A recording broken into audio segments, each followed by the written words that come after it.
मला ना किचनमध्ये काम करताना नेहमी काही ना काही लागतच राहतं. म्हटलं संध्याकाळची स्वयंपाकाची तयारी करावं, भाजीमध्ये काय बनवावं विचार करत होते. त्यानंतर मोड आलेली मटकी बनवण्यासाठी मटकी बांधून ठेवली आणि चहा बनवून चहा पिले. किचनमध्ये भांडी होती थोडीशी क्लीन करून घेतली. त्यानंतर संध्याकाळच्या स्वयंपाकाची तयारी, पालकची भाजी शिजत टाकली, नंतर मसाला कुटून घेतला आणि नंतर भाजी मॅश करून फोडणी दिली भाजीला आणि त्यानंतर भाकर बनवून घेतली. मी, पिहू आणि माझे मिस्टर आम्ही सगळे भाकरीच खातो एक टाईम आणि सोबतच राईस पण असतो.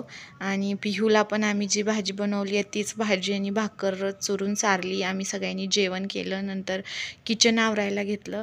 किचनमध्ये स्वच्छ झाडू मारून घेतला, किचन ओटा क्लीन करून घेतला. किचन असं स्वच्छ असेल की सकाळी किचनमध्ये यायला छान वाटतं. नंतर भांडी होती, भांडी क्लीन करून घेतली. किचन एकदम चकाचक केलं, कचरा बाहेर डस्टबिनमध्ये नेऊन टाकला आणि त्यानंतर मग संध्याकाळी झोपायची तयारी. Bye bye.